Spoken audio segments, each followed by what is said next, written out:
Tonight, my sermon title is Time Awaits None. Judul khotbah saya malam ini adalah waktu tidak menunggu siapapun. It doesn't matter if you are at Marvelo age Tidak peduli jika saudara seumuran kayak Marvelo or here the oldest one, I don't know who, but yeah, whether you are the youngest or you are oldest, it doesn't really matter. Mau yang paling muda, mau yang paling tua itu tidak masalah. Tell the one next to you, it doesn't matter. Come on. Coba kasih tahu orang sebelahnya itu tidak masalah. Because I am talking to you tonight. Karena saya berbicara kepada Anda malam hari ini. And those of you who are in Zoom, yes, I am talking to you. Ya, siapapun yang ada di Zoom, saya juga berbicara terhadap Anda. Friends, time is relentless. Saudara-saudari, waktu itu tak kenal ampun. It move forward without pause. Waktu itu terus berjalan tanpa henti. Without waiting for anyone. Tanpa menunggu siapapun. It doesn't slow down for our mistake or wait for our readiness. Waktu itu tak melambat karena kesalahan kita atau menunggu kesiapan kita. The truth is, time awaits none. Kebenarannya, waktu itu tidak menunggu siapapun. Every second is a gift from God. And once it passes, it is gone forever. Setiap detik adalah anugerah dari Tuhan. Dan begitu berlalu, ia tak akan kembali selamanya. Tell the one next to you, gone forever, bro. Coba kasih tahu orang sebelahnya, hilang untuk selamanya loh. So, how we use our time is very important for the sake of our destiny, our growth, and our legacy.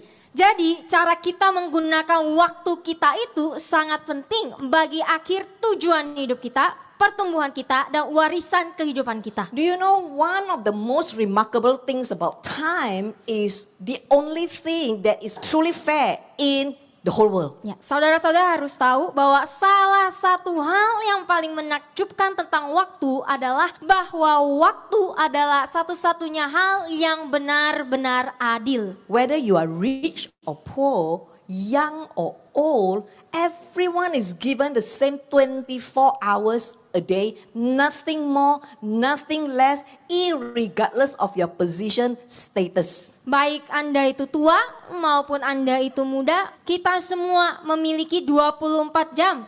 Baik yang itu yang kaya maupun miskin, sama. Kita juga memiliki 24 jam sehari. Tidak ada yang lebih banyak, tidak ada yang lebih sedikit. The only difference is how we manage the time that is given to us. Perbedaannya adalah bagaimana kita mau bisa mengelola waktu yang diberikan kepada kita. And when the time is gone, it will never return. Ketika waktu telah berlalu, maka waktu tidak akan pernah kembali. Do you agree with me that money lost, sometimes you can earn back? Saudara setuju nggak sama saya? Kalau uang hilang atau habis, saudara masih bisa memperoleh uang itu kembali. Even health loss, sometimes can be nurtured back. Bahkan kadang-kadang kesehatan yang hilang pun bisa dipulihkan. Even sometimes relationship that is broken can be mended. Bahkan hubungan yang rusak pun masih bisa diperbaiki. But friends, when time is gone, it is gone forever. Tetapi waktu sekali berlalu, selamanya akan hilang. Ephesians chapter 5 verse 15 to 16, the Bible taught us, therefore see that you walk carefully.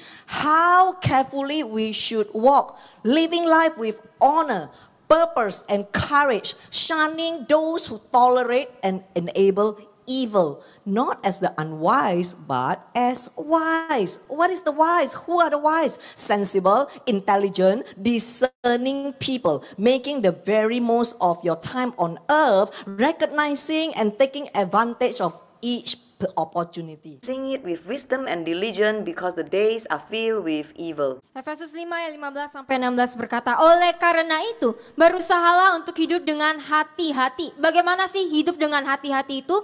Hidup dengan hati-hati artinya hidup dengan kehormatan, tujuan dan keberanian, menjauhi mereka yang membiarkan dan memfasilitasi kejahatan. Bukan seperti orang yang bodoh, tetapi seperti orang yang bijaksana. Orang yang bijaksana adalah orang yang cerdas, berpengetahuan, dan mampu membedakan, memanfaatkan waktumu sebaik-baiknya di bumi ini. Mengenali dan memanfaatkan setiap kesempatan dengan kebijaksanaan dan ketekunan. Karena hari-hari ini dipenuhi dengan kejahatan. Today we will look at 10 things that steal your time and how you can guard your life against them. Hari ini kita akan membahas 10 hal yang mencuri waktu Anda dan kita akan membahas bagaimana melindungi hidup Anda dari hal-hal tersebut. So that we can make the very most of our time on earth here using the time given with wisdom and diligence. Sehingga kita dapat memaksimalkan waktu yang kita miliki di bumi ini menggunakan waktu yang diberikan dengan kebijaksanaan dan ketekunan. Let us start. Number 1, don't waste time on unforgiveness. Poin yang pertama, jangan buang waktu untuk tidak memaafkan. Colossians chapter 3 verse 13, bearing graciously with one another and willingly forgiving each other if one has a cause of complaint against another, just as the Lord has forgiven you, so should you forgive. Kolose 3 ayat 13 berkata, menanggung satu sama lain dengan penuh kerendahan hati dan dengan rela memaafkan satu sama lain jika ada yang memiliki alasan untuk mengeluh terhadap yang lain. Sebagaimana Tuhan telah memaafkan kamu, demikianlah kamu juga harus memaafkan.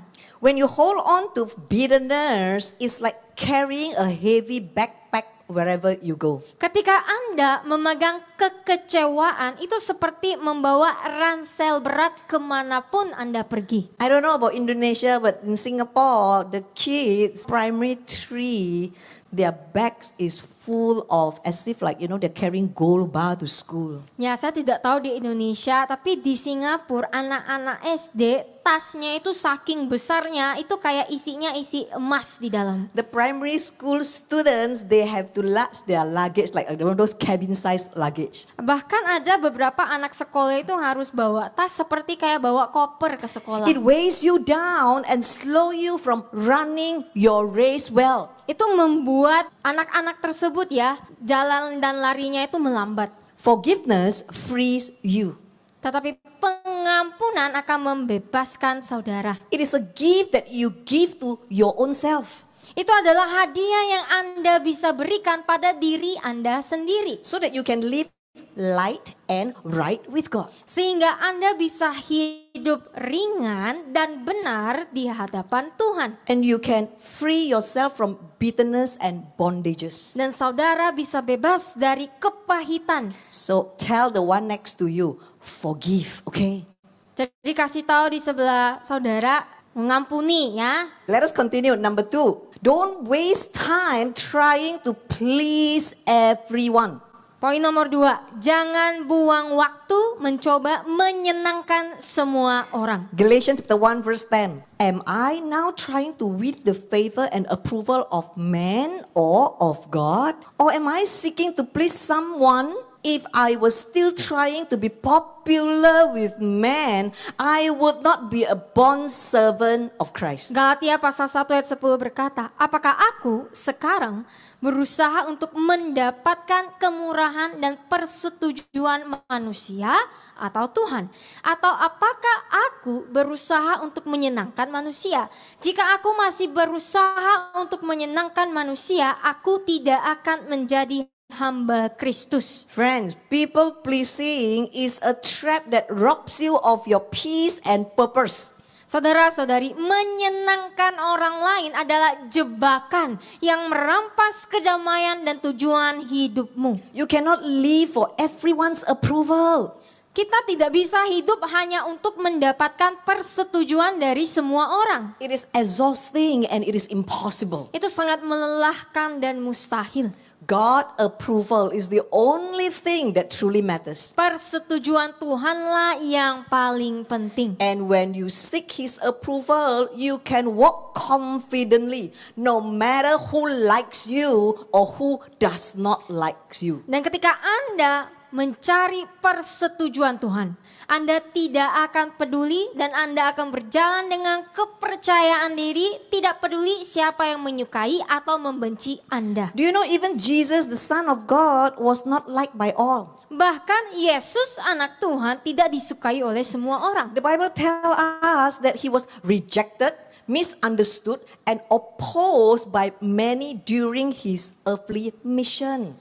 Firman Tuhan telah memberitahukan kita bahwa Tuhan ditolak, disalahpahami, dan ditentang oleh banyak orang selama pelayanannya di bumi. If you can read John chapter 1 verse 11, the Bible clearly say he came to his own and his own people did not receive him.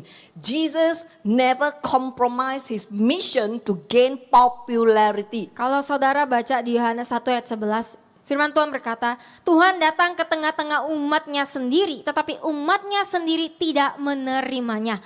Yesus tidak pernah berkompromi dengan misinya demi mendapatkan popularitas. So if Jesus, the perfect Son of God, was not universally accepted, how much less can we expect to be? Jika Yesus anak Tuhan yang sempurna tidak diterima secara universal, betapa lebih sedikit lagi kita dapat mengharapkan hal itu terjadi dalam hidup Especially kita. those of you who are still studying. Khususnya bagi saudara yang masih sekolah. Friends is everything, right?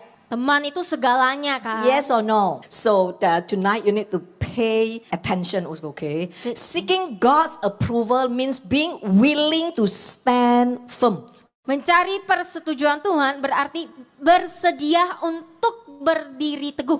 Even it means losing the applause of the crowd.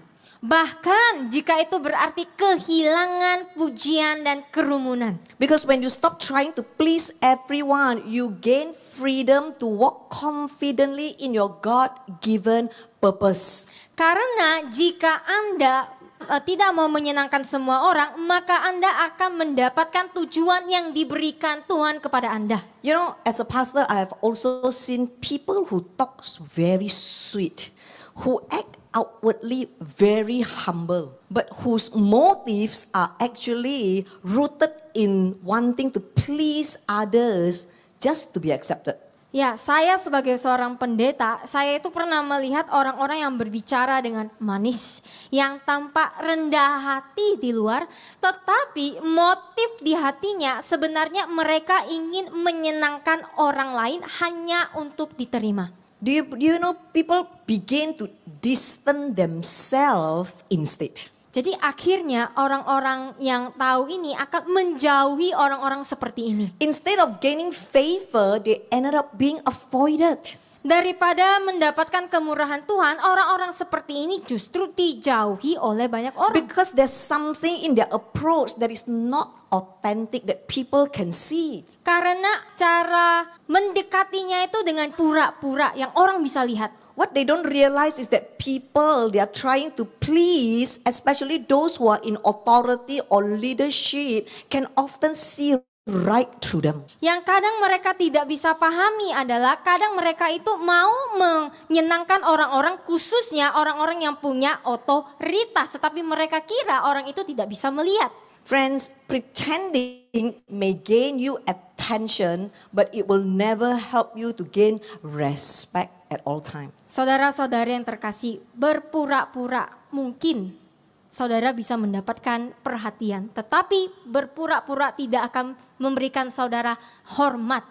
Here is the truth. Favor doesn't come from flattery. Inilah kenyataannya, kemurahan tidak datang dari pujian. Favor flows from purity. Kemurahan mengalir dari ketulusan. When your heart is sincere, you don't need to force acceptance. Ketika hati Anda tulus, Anda tidak perlu memaksakan penerimaan. Because the right people will be drawn to you naturally. Karena orang-orang yang tepat akan tertarik pada Anda secara alami. So focus on pleasing God and not man. Jadi fokuslah untuk menyenangkan Tuhan saja, bukan manusia. Because when God is pleased with you, He can give you favor with both God and man. We have already covered that in the last week's sermon. Karena ketika Tuhan senang dengan Anda, Tuhan akan memberikan kemurahan kepada Anda baik dari Tuhan maupun manusia. Okay, let us continue. Point number 3. Kita akan lanjut di poin nomor 3. This is a very important point, which is don't waste time complaining. Jangan buang waktu untuk mengeluh. Tell the one next to you, stop complaining. Kasih tahu orang sebelahnya jangan Come on. komplain terus. Philippians chapter 2 verse 14 to 15. Do everything without murmuring or questioning the providence of God, so that you may prove yourself to be blameless and guileless, innocent and uncontaminated children of God without blemish in the midst of a morally crooked and spiritually perverted generation, among whom you are seen as bright lights, beacons shining out clearly in the world of darkness. Filipi 2 ayat 14-15 berkata, lakukan segala sesuatu tanpa mengeluh dan mempertanyakan kedaulatan Tuhan, agar kamu dapat membuktikan dirimu sebagai orang yang tak bercela dan tak berdosa, suci dan tak tercemar. Anak-anak Tuhan yang tak bercela di tengah generasi yang secara moral itu bengkok dan secara rohani sesat. Di antara mereka kamu terlihat sebagai cahaya yang terang, penunjuk jalan yang bersinar terang di dunia kegelapan. Complaining focuses your eyes on the problem. Mengeluh itu hanya membuat Anda terfokus pada masalah. Listen to this. Gratitude focuses your eyes on solution. Dengarkan baik-baik. Rasa syukur membuat mata Anda terfokus pada solusi. So choose to be like, choose thanksgiving. It changes your attitude and it changes even the atmosphere surrounding you. Maka dari itu pilihlah untuk menjadi terang, pilihlah untuk bersyukur. Karena hal itu akan mengubah sikap Anda dan suasana di sekitar Anda. The word of God in 1 Thessalonians chapter 5 verse 18 teach us in every situation. Listen carefully. This is not in your Alkitab. Okay, so if you read this version, you will realize it's very different. The Bible says in every situation. Listen, no matter what the circumstances, be thankful and continually give thanks to God, for this is the will of God for you in Christ Jesus. 1 Tesalonika 5 ayat 18, tolong diperhatikan baik-baik karena ini tidak sama dengan versi Alkitab bahasa Indonesia. Firman Tuhan ini berkata, dalam setiap situasi, apapun kondisinya, bersyukurlah. Dan teruslah mengucap syukur kepada Tuhan. Sebab inilah kehendak Tuhan bagi kamu dalam Kristus Yesus. Do not underestimate the danger of a complaining spirit. Jangan meremehkan bahaya dari sikap mengeluh. Do you know what is complaining spirit? Apakah saudara-saudari tahu apa sih sikap mengeluh ini? Tahu nggak yang semua juga di-complaining? Everything also complain. Semua orang disalahin. Always blame everyone. Have or not? My mother, my father, my grandmother, my grandfather. Salah bapak saya, mama saya, nenek saya, kakek saya, salah semuanya. Have? Ada? Don't have right here. Nggak ada kan di sini? Have? Don't have. Come on. Give a big applause to Elder Henry. Don't have.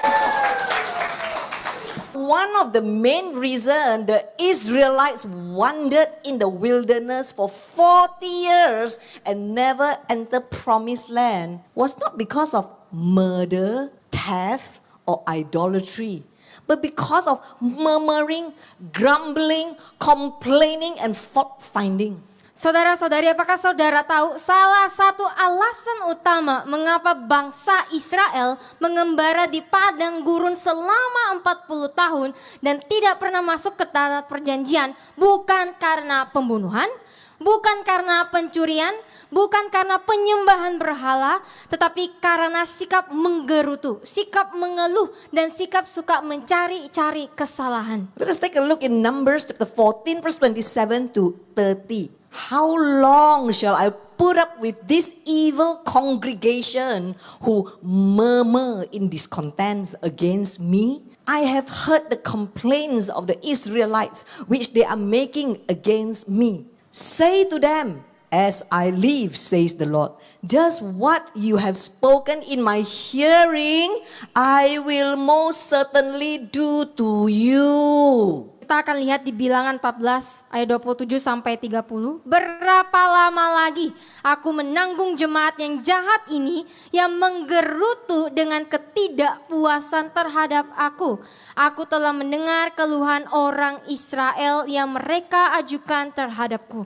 Katakanlah kepada mereka, demi hidupku, kata Tuhan, apa yang kalian katakan di hadapanku, itulah yang pasti akan aku lakukan kepada kalian. Do you see that? He said it very clearly. I have heard the complaint of the Israelites which they are making against me. Tuhan berkata, Tuhan telah mendengar secara jelas orang-orang Israel telah menggerutu.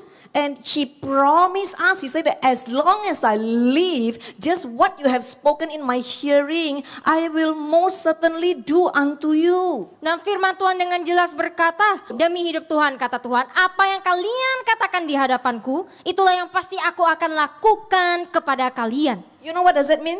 Saudara tahu apa If artinya? every day, this is what you do, matilah aku, matilah aku, matilah aku. Yeah, it's truly matilah you. Kalau setiap hari saudara berkata, if every day you say, dailami, dailami, dailami, yeah, you really will die. Your dead bodies will fall in this wilderness, even all who were numbered of you. Your entire number from 20 years old and upward, who have murmured against me, except for Caleb the son of Jephunneh and Joshua the son of Nun, not one of you shall enter the land in which I swore to settle you. Ayat 29 berkata, mayat-mayat kalian akan jatuh di padang gurun ini. Bahkan semua yang telah dihitung di antara kalian, seluruh jumlah kalian yang berusia 20 tahun ke atas, yang telah mengeluh terhadapku, kecuali Kaleb bin Yefune dan Yosua bin Nun. Tidak seorang pun dari kamu akan masuk ke negeri yang telah aku janjikan untuk kamu tempati. Can you see this is the promise of God, and this is serious, friends.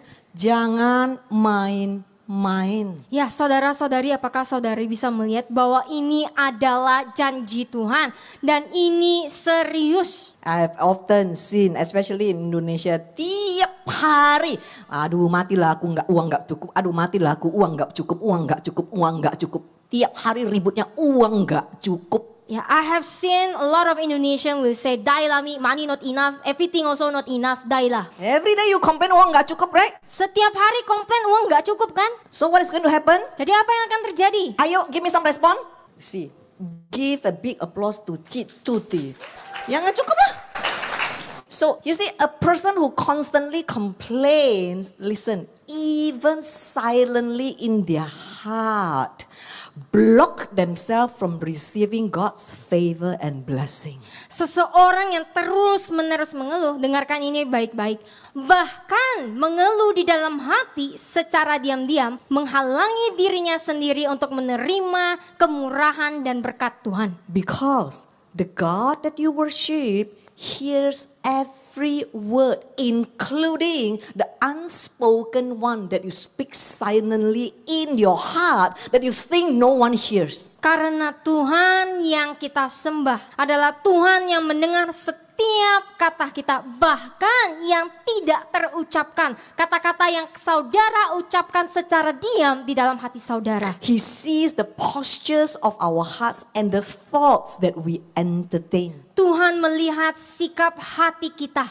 dan pikiran yang kita simpan. You might be wondering, why is it that nothing seems to work out for me? Mungkin ada beberapa di antara yang bertanya-tanya, mengapa ya kok sepertinya tidak ada yang berhasil bagi saya? Why I don't have favor? Mengapa kok saya nggak mendapatkan berkat atau kemurahan Tuhan? Today, please think about it. Could it be that grumbling has taken the place of gratitude in your heart? Mulai hari ini coba pikirkan baik-baik. Mungkin keluhan yang telah menggantikan rasa syukur saudara yang menghindari berkat itu. Could it be that murmuring has become your habit even if you do it silently? Apakah sikap menggerutu, sikap komplain telah menjadi kebiasaan Anda, bahkan secara diam-diam di dalam hati, Remember friends, even if you don't voice it out loud, God sees what is in your heart and in your mind and He responds accordingly. ingat saudara-saudari, meskipun Anda tidak mengatakannya dengan suara yang keras, Tuhan melihat apa yang ada di dalam hati dan di pikiran kita. Dan Tuhan akan merespon sesuai dengan itu. The Israelites could have walked into their promised land, but they murmur themselves out from it. Bangsa Israel sebenarnya bisa mungkin masuk ke dalam janji Tuhan, tetapi mereka mengeluh terus-menerus hingga akhirnya kehilangan kesempatan itu. So I want to encourage you, don't make the same mistake. Choose thankfulness over negativity. Jadi hari ini saya ingin menguatkan saudara, jangan membuat kesalahan yang sama. Pilihlah rasa syukur daripada sikap negatif. Choose worship over whining, trust over suspicion, because gratitude is the gateway to favor. We have covered this last Saturday. Pilihlah untuk beribadah daripada mengeluh. Pilihlah untuk percaya daripada terus-menerus khawatir dan curiga. Pilihlah rasa syukur, karena rasa syukur adalah pintu gerbang menuju berkat. Dan kita sudah mempelajari ini di khotbah minggu lalu. Point number 4. Kita akan lanjut di poin nomor 4. Don't waste time comparing yourself. Jangan buang waktu membandingkan diri Anda. 2 Corinthians chapter 10 verse 12. We do not have the audacity to put ourselves in the same class or compare ourselves with some who supply testimonials to commend themselves. When they measure themselves by themselves and compare themselves with themselves, they lack wisdom and behave like fools. 2 Korintus 10 ayat 12 berkata, kami tidak berani menempatkan diri kami dalam kategori yang sama atau membandingkan diri kami dengan mereka yang memberikan kesaksian untuk memuji diri mereka sendiri. Ketika mereka mengukur diri mereka sendiri dan membandingkan diri mereka dengan diri mereka sendiri, mereka kekurangan kebijaksanaan dan bertindak seperti orang bodoh. You know, comparison kills joy and confuse calling. Saudara-saudari harus tahu, perbandingan membunuh kebahagiaan dan membingungkan panggilan saudara. You want to kill your joy? The fastest way to kill your joy is you start to compare yourself with another one. Saudara mau membunuh atau menghilangkan sukacita yang dalam diri saudara? Cara tercepat adalah terus-menerus membandingkan saudara dengan orang lain. Do you know you're not called to be someone else? Saudara harus tahu, saudara tidak dipanggil untuk menjadi orang lain. God gave you your own path. Tuhan telah memberikan jalannya untuk Anda sendiri. So stop comparing yourself to another person. Tolong jadi berhentilah untuk membanding-bandingkan diri saudara dengan orang lain. Instead, celebrate your own progress and trust God's timing for your life. Tetapi pilihlah untuk merayakan kemajuan saudara sendiri dan percayalah pada waktu Tuhan untuk hidup saudara. Galatians chapter 6 verse 4, but each one must carefully scrutinize his own work, examining his action, attitudes and behaviors, and then he can have the personal satisfaction and inner joy of doing something commendable without comparing himself to another. Galatia 6 ayat 4 berkata, namun setiap orang harus memeriksa dengan cermat pekerjaannya sendiri, menganalisis tindakan, sikap dan perilakunya. Dan kemudian ia dapat merasakan kepuasan pribadi dan kebahagiaan batin karena melakukan sesuatu yang patut dipuji tanpa membandingkan dirinya dengan orang lain.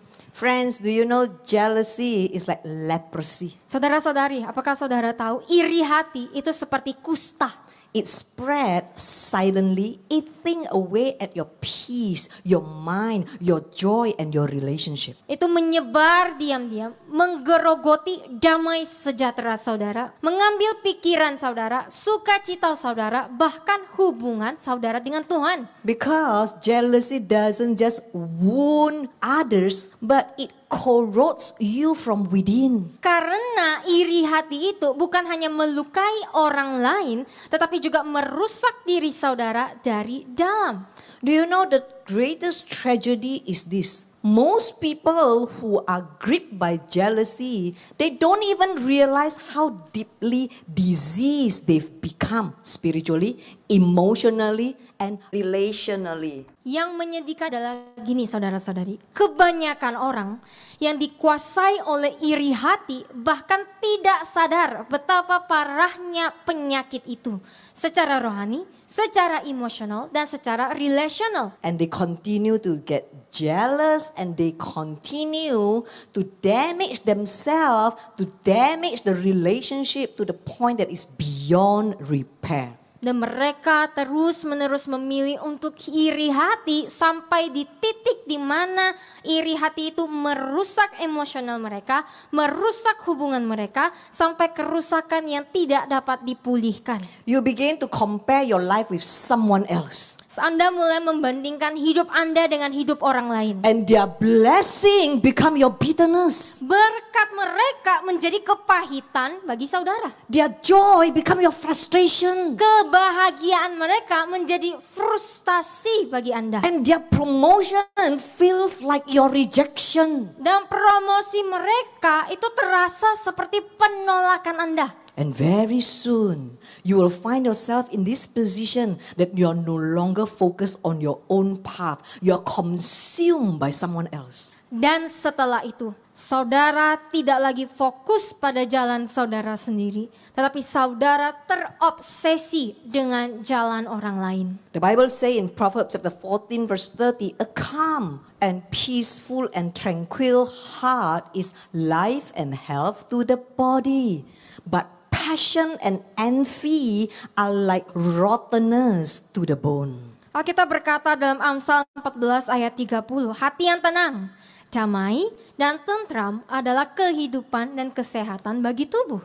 Tetapi nafsu dan iri hati seperti busuk bagi tulang-tulang. You see friends, envy is like rottenness to the bone. That means it silently weaken your core. Saudara-saudari lihat, iri hati itu bagaikan busuk yang merusak tulang. Artinya ia secara diam-diam melemahkan inti dari hidup saudara. Silently it weaken your stability and your strength. You lose your joy. You lose your sound mind, even health. Secara diam-diam, iri hati itu akan merusak kestabilan, kekuatan saudara, bahkan kebahagiaan, perspektif, dan kesehatan saudara. Do you want to know the truth, friends? Apakah saudara mau mengetahui kebenarannya? Mental illness, bitterness, chronic dissatisfaction, they often have roots in unchecked envy and jealousy. Gangguan mental, kekecewaan, ketidakpuasan yang secara dalam.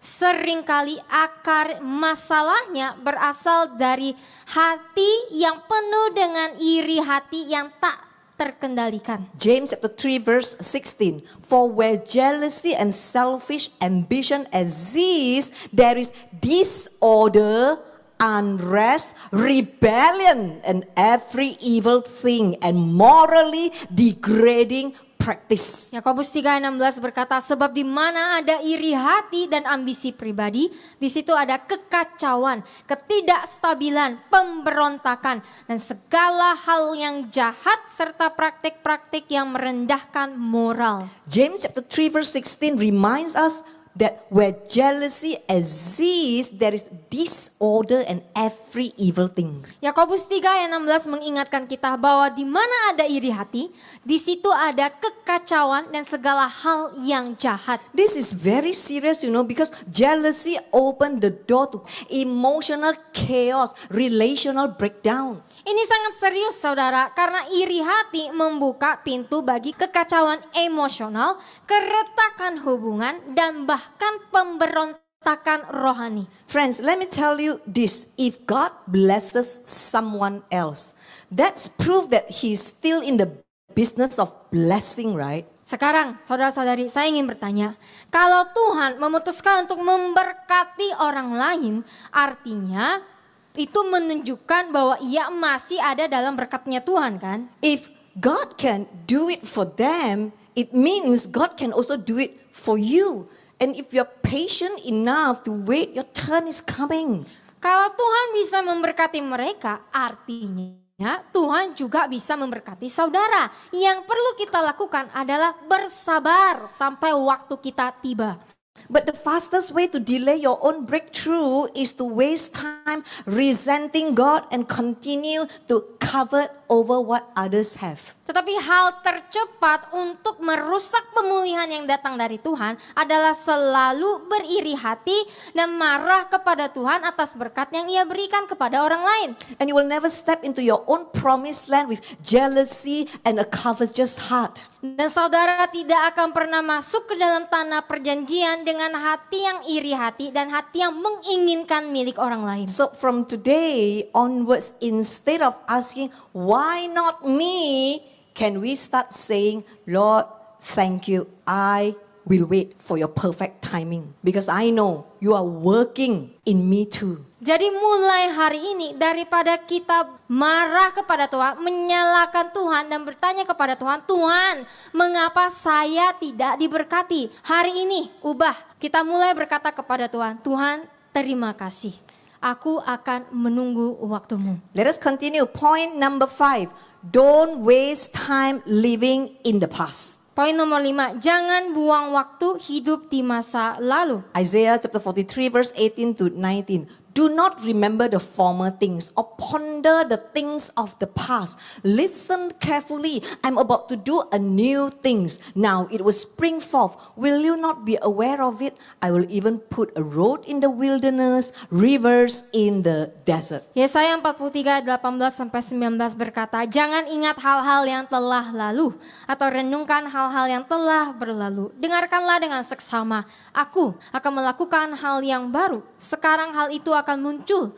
Tidakkah kamu menyadarinya? Aku bahkan akan membuat jalan di padang gurun, sungai-sungai di padang pasir. The past is a place of reference and not residence. Masa lalu adalah tempat untuk merujuk, bukan tempat untuk tinggal. If the enemy can keep your eyes locked at your past on your yesterday, surely you will miss what God is doing for you today and in the future. Jika musuh dapat membuat mata Anda terpaku pada kemarin, terpaku pada masa lalu, sudah pasti Anda akan melewatkan apa saja yang Tuhan lakukan hari ini. Philippians chapter 3 verse 13 to 14. Brothers and sisters, I do not consider that I have made it my own yet, but one thing I do, forgetting what lies behind and reaching forward to what lies ahead. I press on toward the goal to win the heavenly prize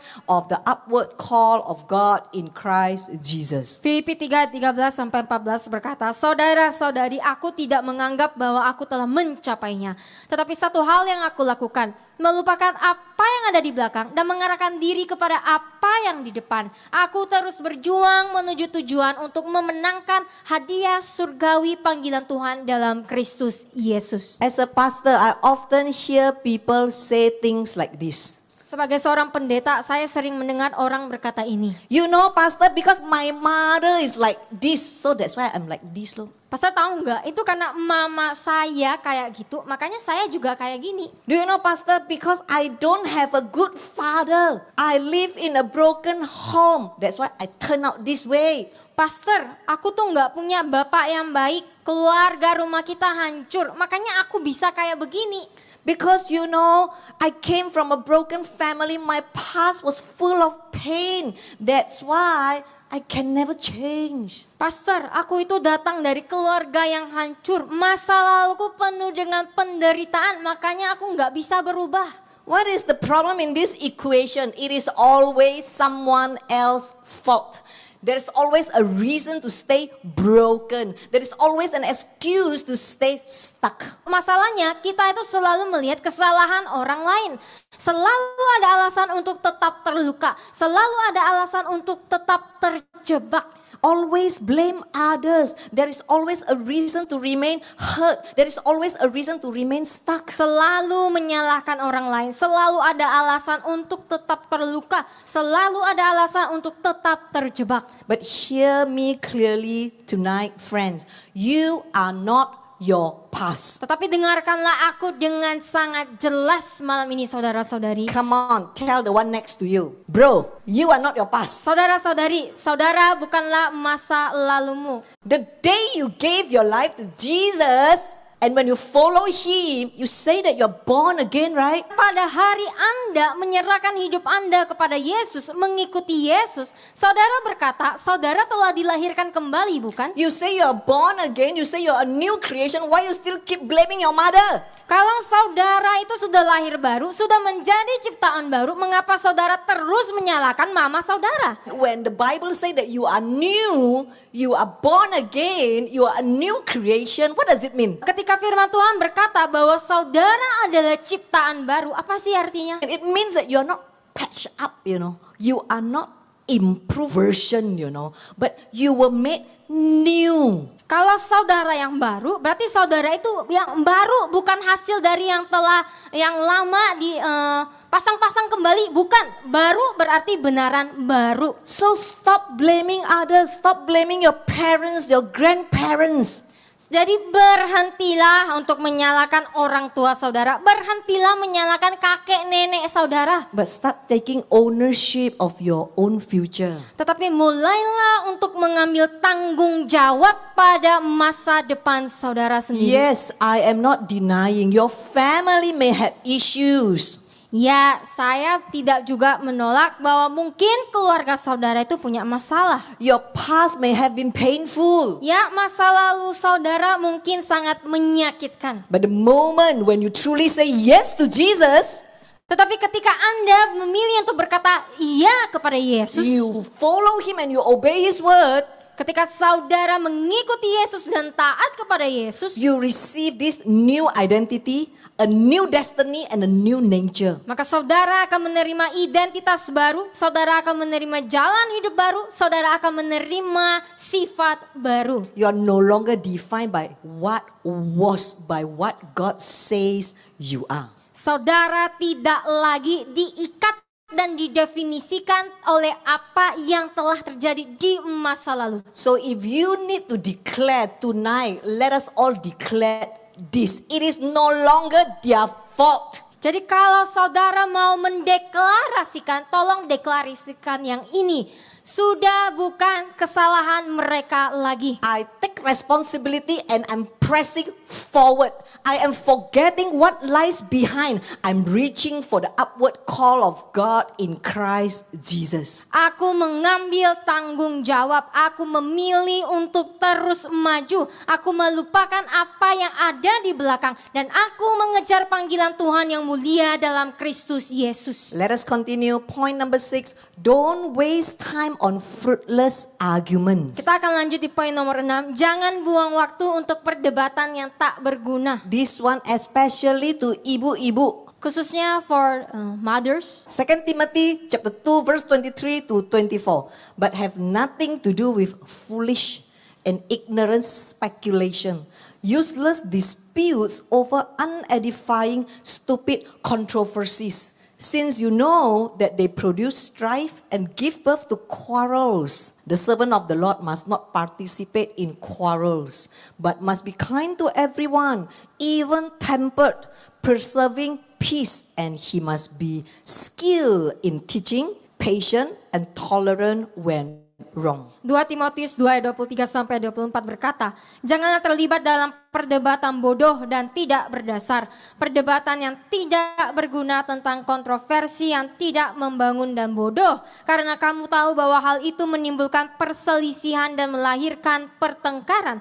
Hamba Tuhan tidak boleh terlibat dalam pertengkaran, tetapi harus ramah kepada semua orang, tenang, menjaga perdamaian, terampil dalam mengajar, sabar, dan toleran ketika disalahkan. Do you know, friend, not every fight is worth fighting, and not every comment deserve a response, and not every fool deserve your time. Saudara-saudari harus tahu, tidak setiap pertarungan layak untuk diperjuangkan.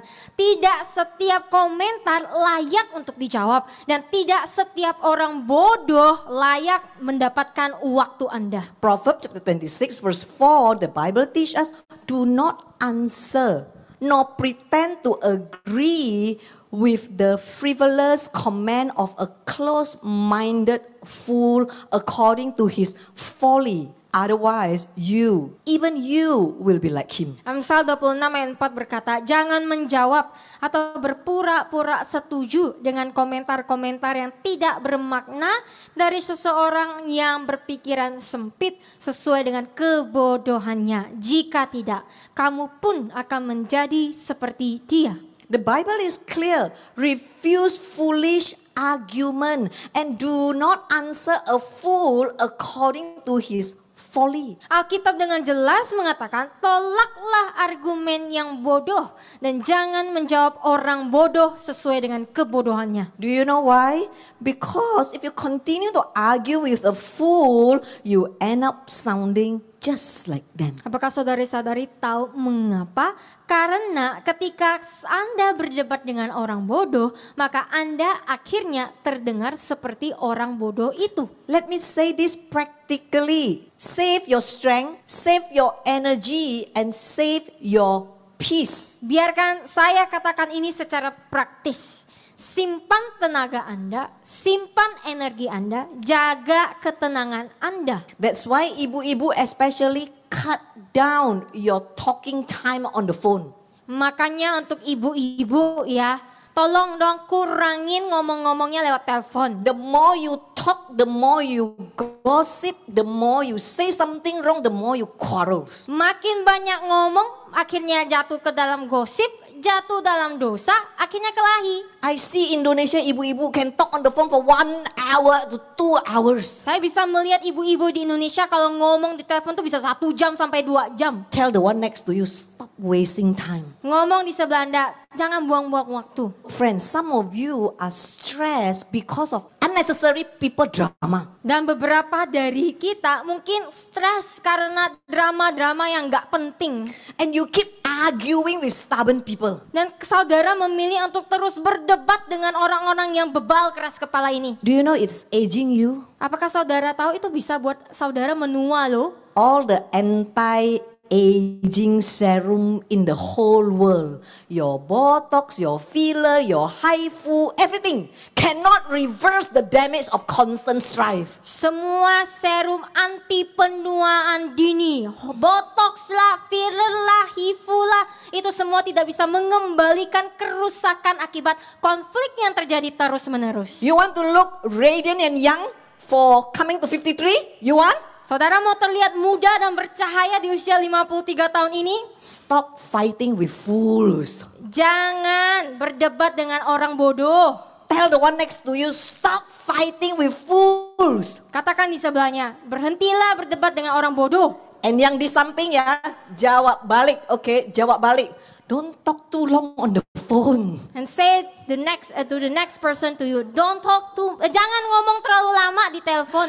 Preserve your peace. Jaga kedamaian Anda. And please do not cast your pearls before swine. Not everyone deserve your time, your wisdom, and your explanation. Dan tolong jangan memberikan mutiara itu kepada babi. Karena nggak semua orang itu pantas mendapatkan waktu saudara. Learn to walk away with grace. And sometimes silence is not weakness, but it is wisdom. Belajarlah untuk berjalan dengan anggun. Kadang-kadang diam itu tidak menunjukkan kebodohan, tetapi hikmat.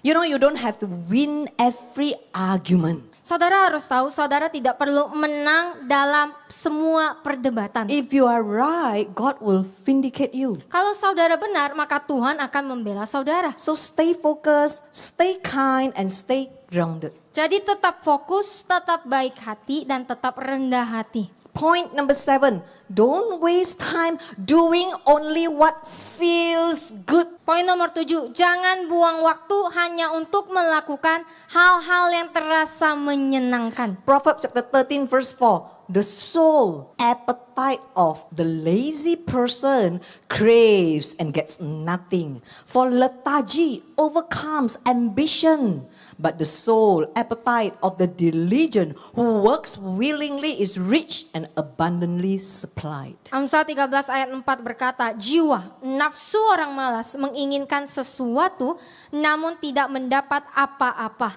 karena kemalasan mengalahkan ambisi.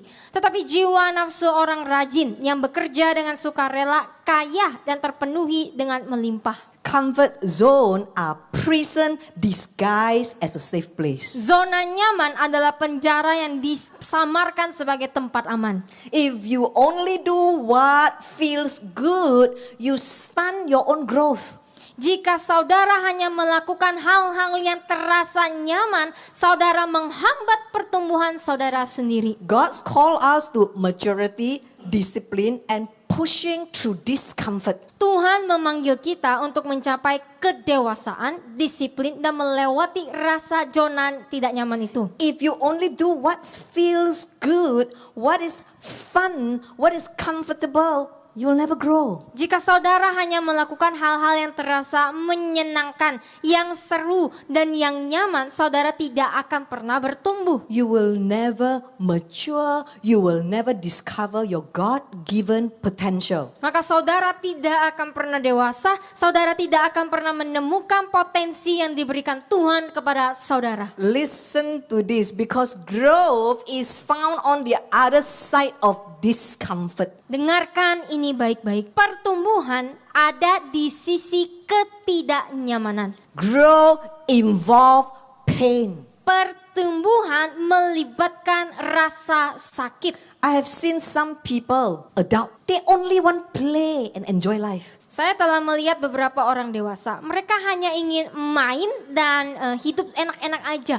Nothing wrong with having fun, but when you are an adult, you still crying every time works get tough. Something is not right, right? Tidak ada yang salah dengan bersenang-senang, tetapi ketika Anda sudah dewasa tapi masih menangis setiap kali pekerjaan menjadi sulit, itu pasti ada yang tidak beres kan? Friends, life isn't a playground, it is training ground. Saudara-saudari, hidup itu bukan tempat bermain, itu adalah tempat latihan. You can't stay soft when God is calling you to rise up. Saudara tidak bisa tetap lemah ketika Tuhan memanggil saudara untuk bangkit. And then there are those who stay home all day, Terus ada tuh orang yang di rumah seharian, gaming all the time, main game seharian, scrolling social media, scrolling itu sosial media, watching TV K-drama, nonton K-drama, wasting hours chatting with AI, you know ChatGPT,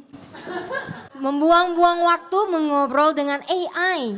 Berry version, very good, ChatPDT. You know what is it? Chat pendeta. Sedangkan versi Tante Berry bukan Chat GPT tapi Cek PDT, artinya cek pendeta. They keep wasting their time refusing to upgrade themselves.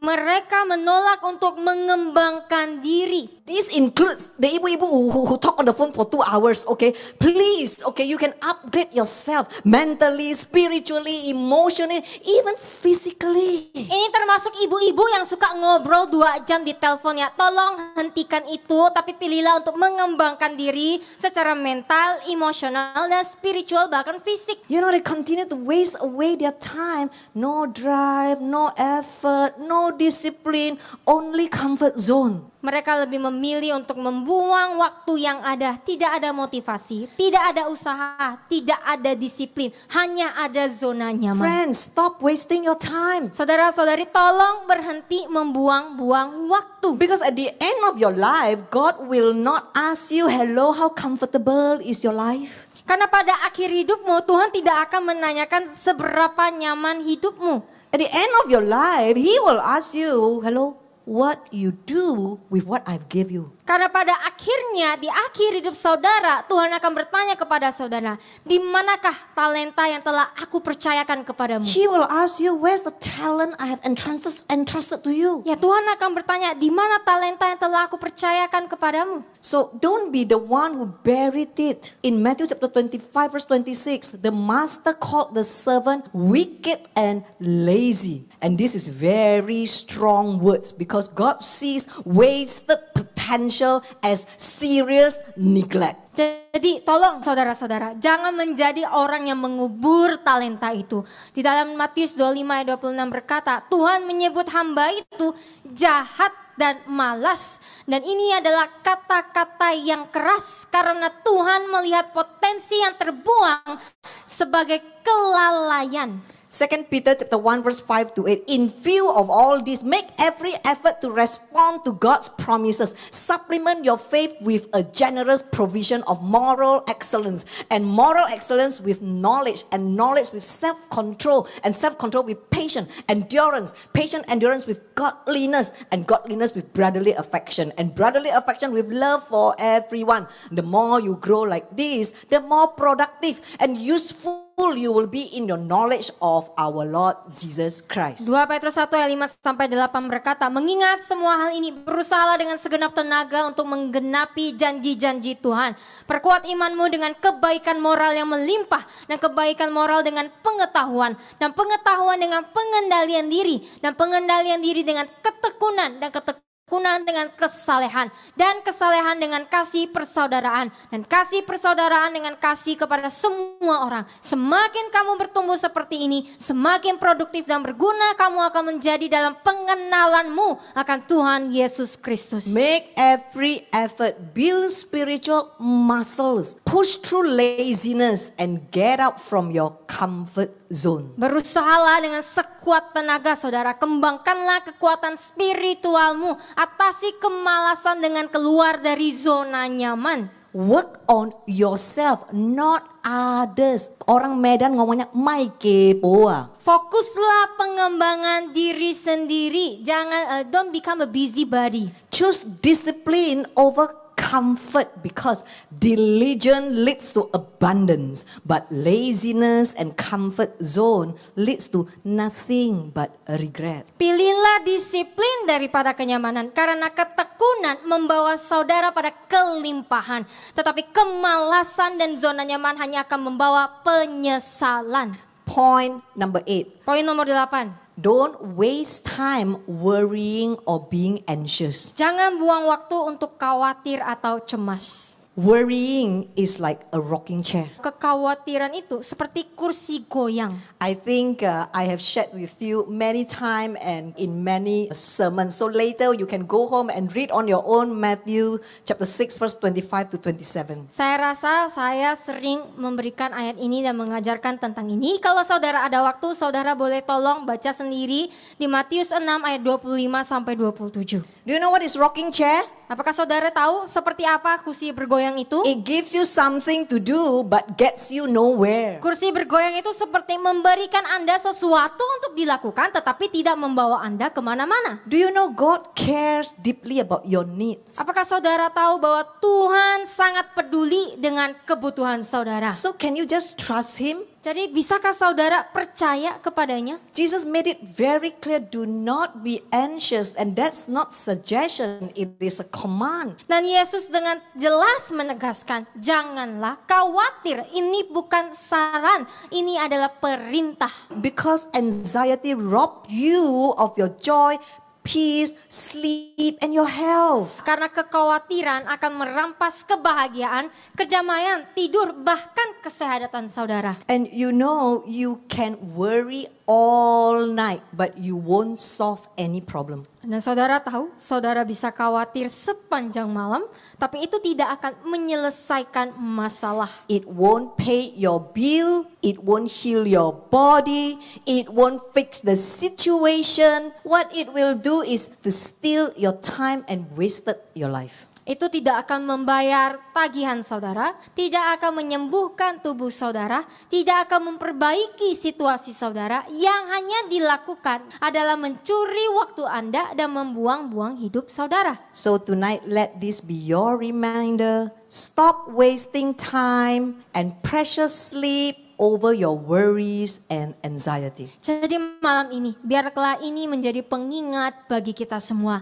Berhentilah membuang-buang waktu tidur yang berharga karena kekhawatiran dan kecemasan saudara. Point number 9, don't waste time on busyness without purpose. Poin nomor 9, jangan buang waktu untuk kesibukan yang tidak bermakna. I've seen many people falls under this category. Saya telah melihat bagaimana banyak sekali orang yang jatuh dalam poin ini.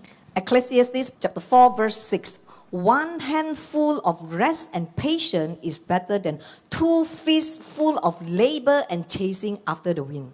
Pengkhotbah 4 ayat 6 berkata, satu tangan penuh istirahat dan kesabaran lebih baik daripada 2 kepalan tangan penuh kerja keras dan mengejar angin. Friends, don't confuse being busy with being blessed. Saudara-saudari, tolong jangan salah artikan kesibukan dengan berkat. Busyness does not always equal to productivity. Kesibukan tidak selalu sama dengan produktivitas. Some people fill up their daily schedule with so many meetings, noise, activities, programs, and still go to bed feeling very empty, overwhelmed, and purposeless. Beberapa orang mengisi jadwal mereka penuh dengan rapat, kebisingan, aktivitas, program, tetapi tetap tidur dengan perasaan kosong, kelelahan, dan tanpa tujuan. Do you know busyness without purpose is like running on a treadmill?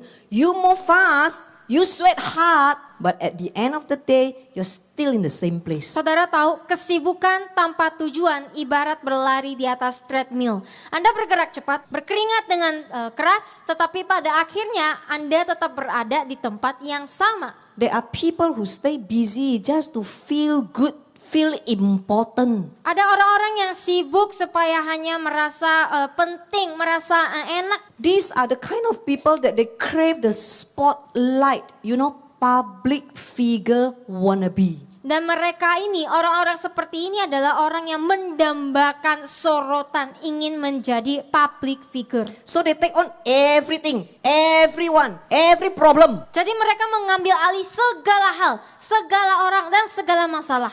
But instead of building, they ended up breaking things. They caused more confusion to themselves, not more fruit. Tetapi alih-alih membangun, mereka justru merusak segalanya. Mereka menimbulkan lebih banyak kebingungan, bukan hasil yang bermanfaat. The Bible say it clearly, better is a handful of quietness than a 2 handful of striving after the wind. In other words, peace with purpose is better than pressure with no direction. Alkitab dengan jelas mengatakan lebih baik segenggam ketenangan daripada 2 genggam usaha yang sia-sia.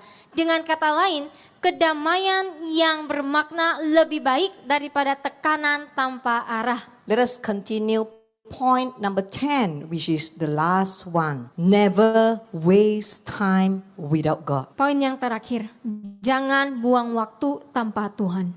John chapter 15 verse 5, I am the vine, you are the branches. The one who remains in me and I in him bears much fruit.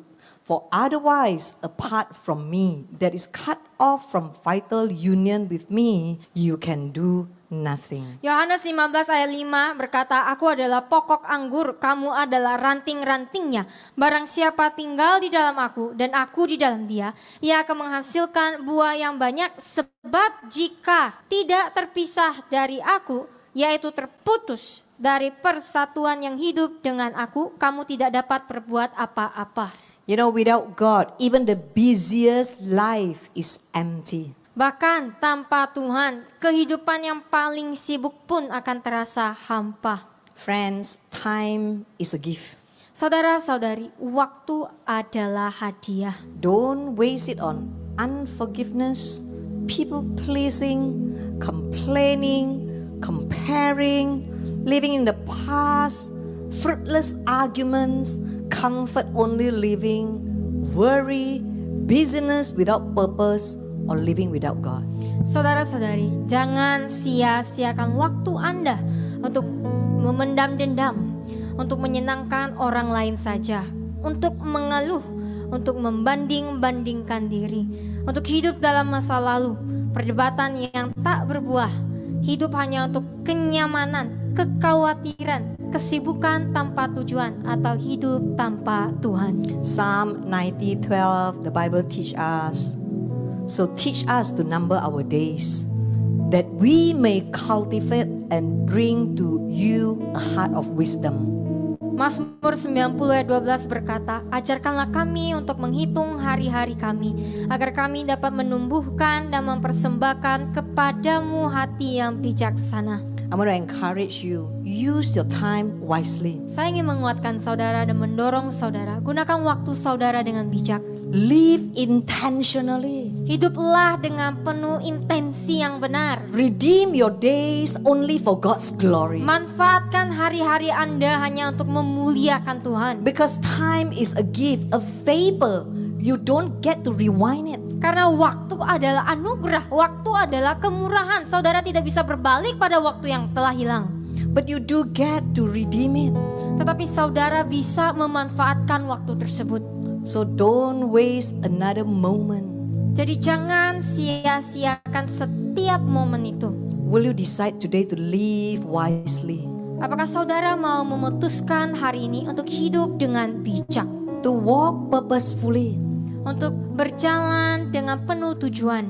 And to honor God with every second He gives you. Dan menghormati Tuhan dengan setiap detik yang Tuhan berikan kepada saudara. Because without God, karena tanpa Tuhan, we are nothing. Kita bukan apa-apa. And we cannot be anything. Dan kita tidak akan menjadi apa-apa. Let us pray. Mari kita berdoa.